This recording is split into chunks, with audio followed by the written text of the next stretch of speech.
Hello everyone, welcome to my channel. I hope everyone is enjoying their day. Please subscribe and like the video before continuing. Y&R Spoilers Weekly Update August 4th to 8th, Claire vs. Audra, Adam's Defiance, Chelsea and Lily Bond. The Young and the Restless spoilers are in for the week of August 4th, 2025. Fans can expect Claire Grace Newman, Haley Aaron, to set the record straight with Audra Charles, Zuleika Silver. Victor Newman, Eric Braeden, gets fed up with Adam Newman's, Mark Grossman, disobedience. Get updates on the latest news about The Young and the Restless, straight to your inbox. We use your personal data for interest-based advertising, as outlined in our privacy notice. What is this? Plus, Chelsea Lawson, Melissa Claire Egan, shares a secret with Lily Winters, Crystal Khalil. Keep reading and let's talk about what is coming up in the CBS soap opera. Claire Grace Newman vs. Audra Charles. Let's begin with Claire, who has reunited with Kyle Abbott, Michael Mealer. The blonde ends up storming out of Victor's house on the day of Cole Howard's, J. Eddie Peck, memorial service. Next, Nikki Newman, Melody Thomas Scott, will try to reason with her husband, but they end up having a fight instead of resolution. Later, Victor tells Audra that their deal is over. Meanwhile, Kyle confesses to Claire. Once the blonde gets over the bombshell, she confronts Audra. That is when she will set the record straight with the temptress. What is this? Y&R Claire Grace Newman vs. Audra Charles. The summer heat in Genoa City had always been sweltering, but nothing compared to the simmering tension now brewing between two of its most dynamic and cunning women, Claire Grace Newman and Audra Charles.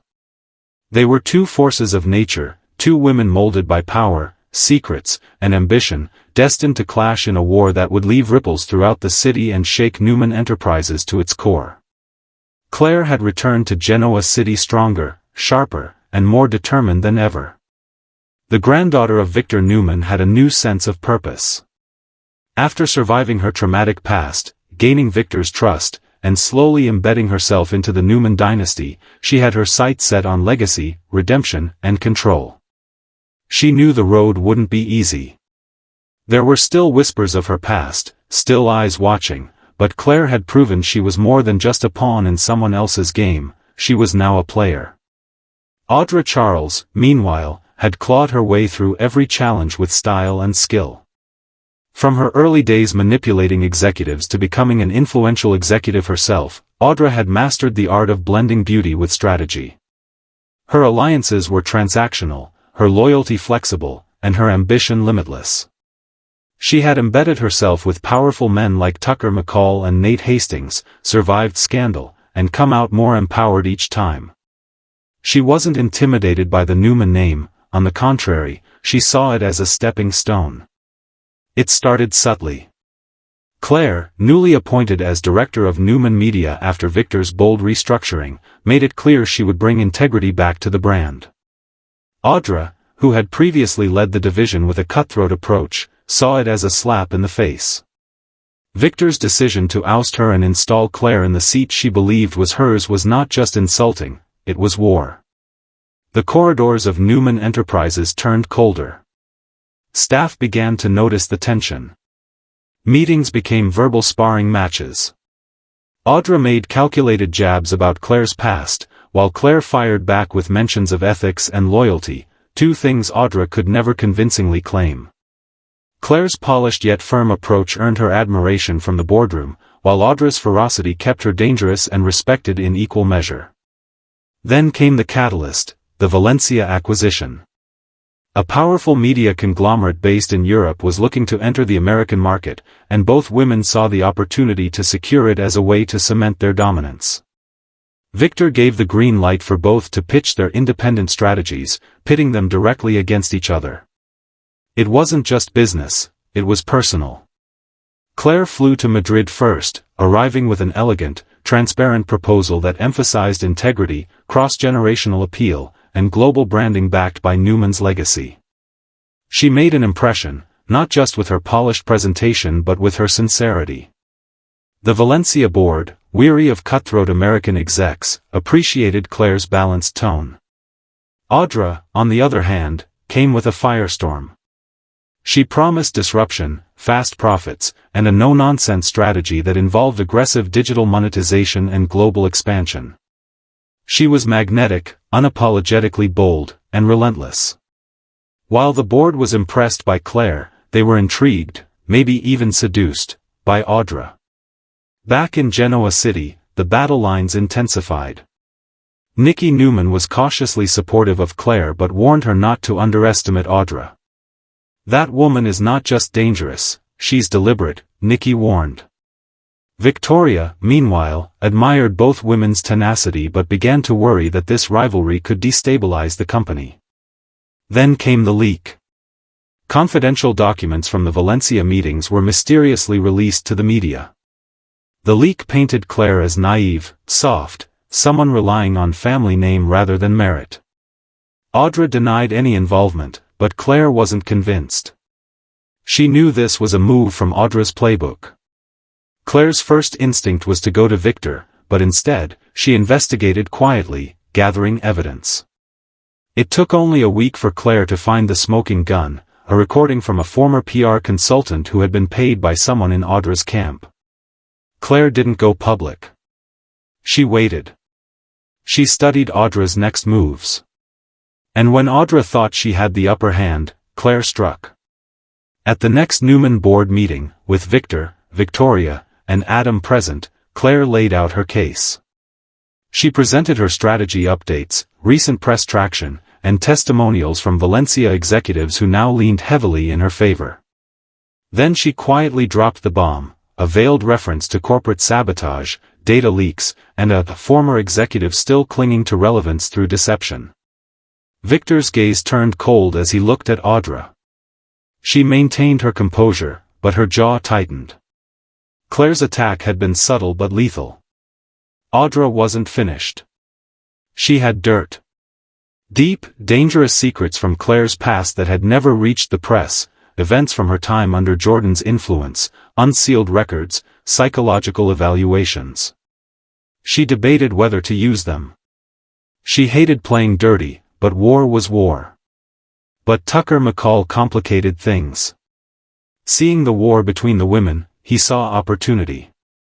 He approached Audra with an offer, partner with him, use the Valencia deal to build a new media empire separate from Newman.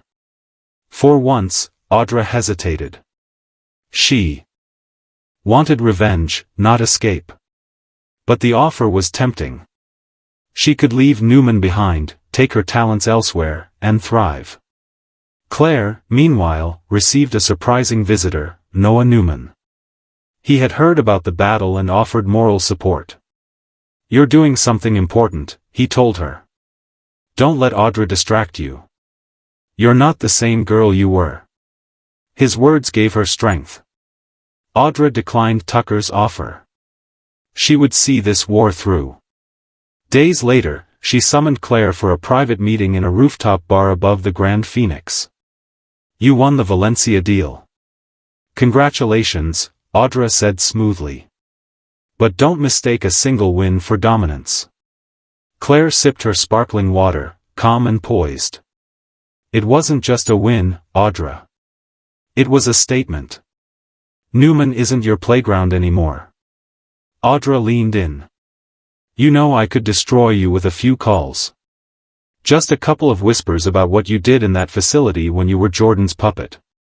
Claire's eyes didn't flinch. "Try me. And if you do, you better make sure you don't have any skeletons of your own. Because I have your texts. Your blackmail trail. Your deals with media outlets to smear competitors. You fire first, I'll finish it." The two women stared each other down, the skyline of Genoa City glowing behind them. Neither backed down. Over the next few weeks, the Cold War intensified. Audra began building her own shadow media network with investors quietly recruited through Nate. She started stealing clients and launching a new venture, Sable Media. Meanwhile, Claire began shifting Newman Media into a sleek, ethical content brand targeting younger demographics and digital native audiences. Audra landed her first public attack, a scathing exposé on Claire's past, published under a pseudonym, hinting at her time in psychiatric care and alleged manipulations. But Claire had prepped for this moment. In an emotional yet poised video, she addressed the rumors head-on. She spoke of trauma, healing, accountability, and rising from manipulation. The video went viral. Public support swelled in her favor. She wasn't a victim, she was a survivor, a fighter. Victor was proud. You took everything thrown at you and stood taller. You're a Newman, he told her. But Audra wasn't finished. She went after allies, tried poaching Claire's assistant, seducing a junior exec to leak strategies, and even hinted at rekindling things with Kyle Abbott just to get under Summer's skin and shake Claire's circle. Claire responded with laser focus. She hired stronger legal counsel, restructured departments to be less vulnerable to infiltration, and started winning smaller battles, one client at a time. The final showdown came at the Genoa City Business Gala. Both women were scheduled to speak. Audra came in sleek and dramatic, all eyes on her. Claire walked in beside Victor and Victoria, a vision of strength and elegance. When it was Claire's turn to speak, she talked about second chances, legacy, and resilience. When Audra spoke, she talked about disruption, power, and risk. The crowd was split, but investors weren't. Days later, Sable Media's biggest investor pulled out after anonymous tips surfaced, linked to old ethics scandals involving Audra's previous deals. The source? Never confirmed, but Audra knew. She confronted Claire in the Newman Tower parking lot. You want me gone? Fine. But don't ever forget, I'm not the one who had to be rescued from my past. I made mine work for me. Claire replied with steel in her voice. And I rose above mine. That's the difference between us. In the end, Audra left Genoa City, for now. Sable Media on pause, her empire in question. But she promised she'd return. Claire stood atop Newman Media, not unscathed, but unbroken. The war wasn't just about power, it was about becoming the woman she was always meant to be. And in Genoa City, the battle lines may shift, alliances may change, but one thing was certain. Claire Grace Newman versus Audra Charles had become the rivalry of the decade. And neither was done fighting. Adam Newman's defiance. Over with Adam, he got orders from Victor regarding Billy Abbott, Jason Thompson. The more that Adam stalls, the angrier Victor will get. During their next conversation, Chelsea is listening nearby. So, this is a real test for Adam. That isn't all, though. Claire and Kyle try to make a deal with Adam. So, it will be interesting to see what they propose. Later, Nikki tries to make a deal with Jack Abbott, Peter Bergman. Well, Victor isn't going to like that. By the end of the week, though, Victor strikes an unexpected deal with someone. Y&R Adam Newman's defiance. Genoa City had always been a battlefield, but for Adam Newman, the war was never just corporate, it was personal, brutal, and unrelenting. For years, Adam had lived in the shadow of his legendary father, Victor Newman, a titan of industry and intimidation. He'd been the prodigal son, the black sheep, the betrayer, the redeemer, and everything in between.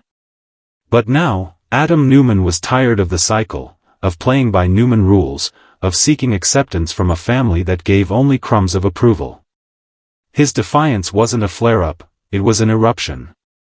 It started when Victor quietly began restructuring the Newman family hierarchy.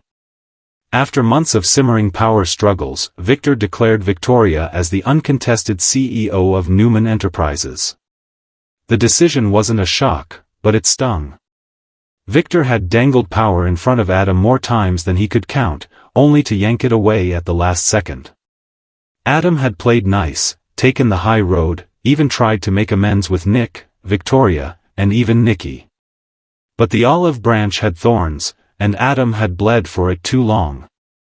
In a meeting designed to appear as a show of unity, Victor had praised Victoria for her strategic mind, Nick for his reliability, and even Claire for her growth within Newman Media. Adam's contributions? Barely mentioned.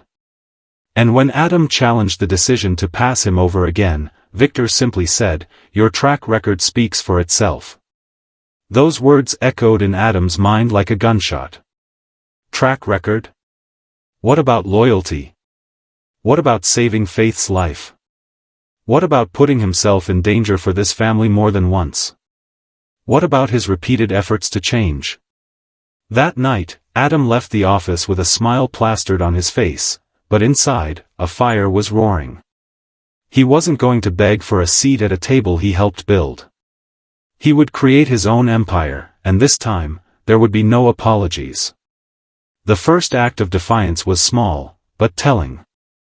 Adam withdrew his shares from the family trust. It was a move that set the legal teams buzzing and Victor fuming. Nikki tried to play peacekeeper, urging Adam to reconsider, but he was firm. "I'm done being the family's fallback plan or villain of the week. I'm building something that's mine." He approached Chancellor Winters with a bold pitch, a media and tech hybrid division targeting next-gen innovation, one that could outpace Newman Media within a year. Devin Hamilton was skeptical but intrigued. Lily Winters was hesitant, especially given Adam's reputation. But Nate Hastings? He saw opportunity. The two struck a tentative alliance. With Nate's strategic insight and Adam's daring instincts, they launched a new venture, Archon Dynamics. Word spread fast. Victor, naturally, considered it a declaration of war. But Adam didn't blink. "Let him come," he muttered to Nate after their first investor pitch closed at 3 times their expected seed funding. "I'm not afraid of him anymore." But Adam's rebellion wasn't just corporate. On the personal front, he started making moves that shook Genoa City's social hierarchy. He reconnected with Chelsea, not romantically, but as co-parents and occasional collaborators. Together, they developed a digital art therapy initiative for children, launching it under Archon's philanthropic arm. The press loved it. Connor beamed with pride. And for once, Chelsea looked at Adam with something other than disappointment. Sally Spectra, meanwhile, watched from the sidelines. Their relationship had imploded under the weight of grief and confusion, especially after the loss of their baby. But seeing Adam thrive, seeing him stand tall and clear-eyed, stirred something in her. She approached him at society one evening, cautiously hopeful. "You look happy," she said. "I am," Adam replied, without the bitterness that once tinged his every word. "For the first time, I'm not pretending." They shared a drink, then another. Sparks weren't reignited instantly, but something shifted. A fragile understanding emerged. They were no longer orbiting each other chaotically, they were finally aligned. Back at Newman Enterprises, Victor launched a counteroffensive. He offered poached contracts, tried to undercut Archon's valuation, and sent lawyers sniffing around Adam's investors. But each time, Adam had already anticipated the move. "You taught me well," Adam said in a televised interview that went viral. "But I outgrew your playbook." Victoria scoffed at the interview. "He's just trying to get under your skin," she told Victor. But Victor knew better. Adam wasn't trying. He was succeeding. When Archon Dynamics secured a government contract to build a next-gen data security platform, Victor called for a family meeting. Adam wasn't invited. Nick objected. Nikki urged Victor to reconsider. But Victoria stood firm. He made his choice. That night, Adam held a quiet celebration. Nate was there. So were Chelsea, Connor, and to everyone's surprise, Sharon. Sharon had kept her distance from Adam lately, focusing on her own healing and her therapy center. But she had seen his growth, and tonight, she came not as a therapist, but as a friend. "You're not the same man who walked into my office all those years ago," she said softly. "No," Adam agreed. But I remember every lesson he learned. Then came the bombshell. A corporate leak revealed that Newman Enterprises had falsified data on a recent energy deal, a deal Victoria had personally overseen. The story hit the media, regulators launched an investigation, and Newman stock took a dive. Victoria scrambled to control the damage. Victor called in every favor he had. Nikki was furious. The source of the leak? No one could prove it. But speculation pointed toward Archon. Victor stormed into Archon HQ unannounced. He found Adam in a sleek office, calm and unfazed. "You think you've won?" Victor growled. "There's no war," Adam replied coolly. "I just stopped losing. You betrayed your family. I freed myself from them." Victor left without another word. The fallout from the scandal rocked Newman Enterprises. Victoria managed to survive, but barely. She was forced to step down temporarily. Nick took on an interim role. Claire, meanwhile, was thrust into the spotlight, and handled it with grace. But Adam? He remained untouched. Months passed. Archon grew. Newman stabilized. Genoa City adjusted to a new reality. Adam Newman was no longer the villain. He was a disruptor, a visionary, and a symbol of rebellion that finally paid off. And still, he remained vigilant. One evening, as he walked through Chancellor Park with Connor, the boy asked, "Are you ever going back to Newman?" Adam smiled faintly. "Why would I go backward?"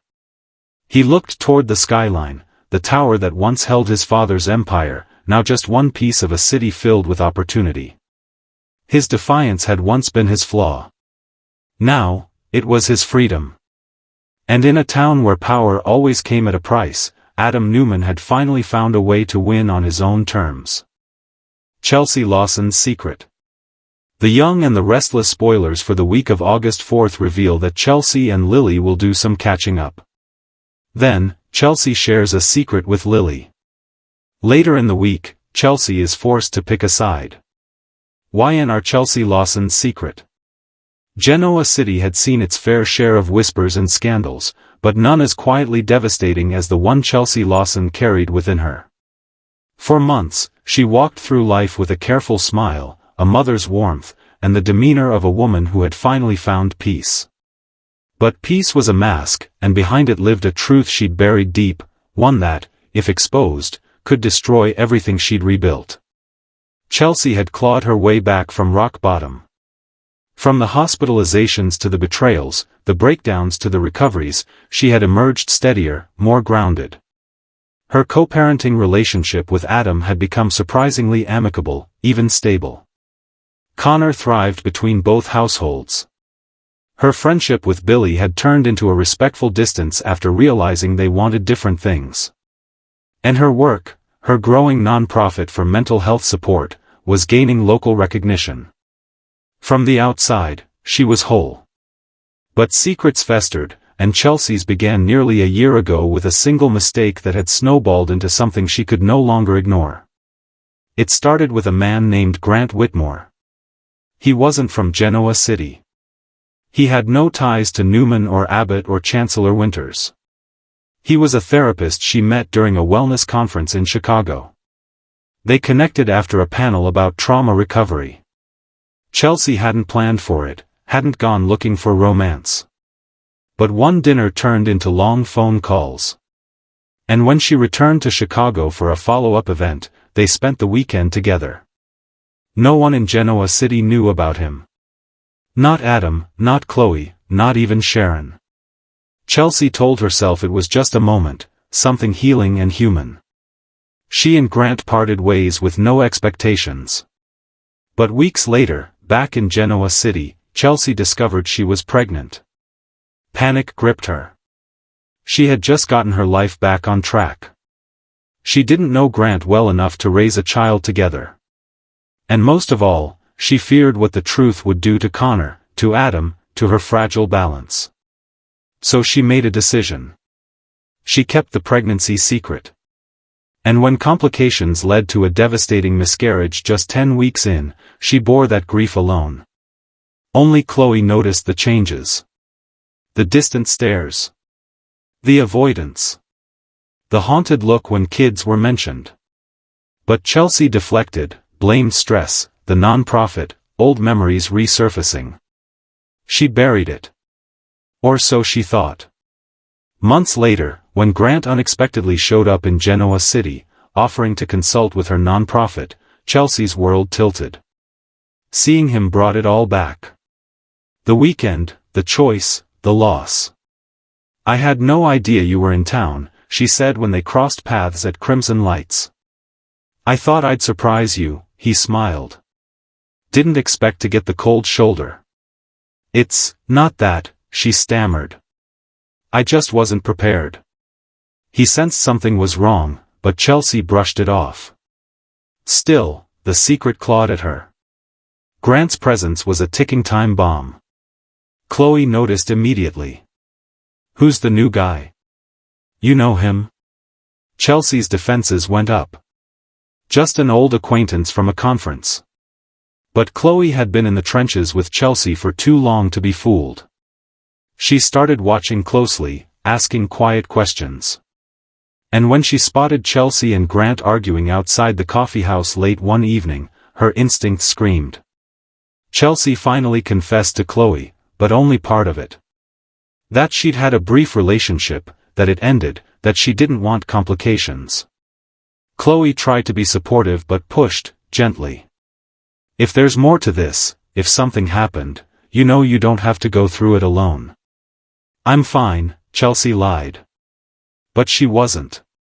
She began experiencing bouts of anxiety again. Nightmares returned. Her non-profit work suffered. And when Sharon, now a trusted advisor for the foundation, noticed her absence from key events, she invited her for coffee. "I see the signs, Chelsea," Sharon said gently. "Talk to me." But Chelsea smiled. "I'm just tired. That's all." It all came crashing down during the nonprofit's fall gala. Grant was in attendance, mingling with donors. Adam, there to support Connor's mother, spotted the tension between them. His curiosity turned to concern when he saw Chelsea suddenly retreat mid-event, pale and shaken. He followed her outside. "Is everything okay?" he asked, genuinely worried. "I'm fine," she replied quickly. Too quickly. "Who is that guy?" Adam pressed. "It doesn't matter." "You're lying." And for the first time, Chelsea snapped. "Do you know what it's like to carry a secret so heavy it suffocates you? To lose something you never expected to want?" Adam stepped back. "Chelsea." She closed her eyes, exhaling shakily. "I was pregnant. Months ago. It wasn't planned. And I lost it." Adam was stunned. "Why didn't you tell me? Or anyone?" "Because I didn't want anyone to look at me like I was broken again. I've worked so hard to be whole." Adam's voice was soft. "You are whole. You survived something unimaginable. But you didn't have to do it alone." For the first time in a long time, Chelsea cried, not in anger or despair, but in release. The next day, Sharon visited her. Adam had called her, worried. Chelsea opened up about everything. The pregnancy. The miscarriage. The grief. The guilt. "I thought moving on meant pretending it didn't happen." "No," Sharon said. "Moving on means honoring it, feeling it, and then letting yourself live again." With that, Chelsea began to heal, truly this time. She spoke privately with Grant, finally telling him the truth. He was devastated, but kind. Understanding. He offered support, friendship, space, whatever she needed. And then came the hardest part, telling Connor. "I need to tell you something, honey," she said, voice trembling. "A while ago, I was going to have a baby. But it didn't happen. And I was sad. Still am, sometimes. Connor's eyes welled. Was it mine? No, sweetheart. But that doesn't mean it didn't matter. He hugged her tightly. I'm glad you told me. Chelsea emerged stronger. Not perfect. Not unscarred. But real. The community's response was overwhelming. When Chelsea later shared her story in a powerful blog post through the nonprofit, anonymously at first, and then under her name, the article went viral. Messages poured in from women who had felt alone, unseen, silenced by their grief. Chelsea had turned her pain into purpose. In the months that followed, the nonprofit expanded its outreach, launching a new initiative specifically for miscarriage and infant loss support. The town rallied around her. Sharon nominated her for a local civic award. Chloe cried tears of pride. Even Victor Newman offered a rare nod of respect. You took something dark and made it a light for others, he said. But perhaps the most poignant moment came when Billy approached her after reading the blog. I'm sorry I wasn't there when you needed someone. You didn't know, Chelsea replied. I should've. They shared a long, quiet embrace. Chelsea's secret had once been her burden. But by facing it, she gave voice to countless others who had suffered in silence. And in doing so, she reclaimed her story, not as a victim, but as a warrior. In Genoa City, secrets never stay buried. But some, when revealed, become a catalyst for healing, connection, and change. And Chelsea Lawson had just rewritten her legacy. Tools. Week of August 4, 2025. Fans will also see Kane Ashby, Billy Flynn, form a new alliance. Meanwhile, Billy has a blow-up with Jill Abbott, Jess Walton. Phyllis Summers, Michelle Stafford, will work hard to protect her interests. Phyllis will also work extra hard to get under Billy's skin. What is this? Kane insists that the deal doesn't work if Phyllis and Billy can't get along, though. Can they really be civil and work together for Kane? Or will they both regret this risky decision? Which storyline are you looking forward to seeing the most during the week of August 4, 2025? Share your thoughts in the comments section below. Keep watching the soap on CBS or Paramount Plus to find out what happens next.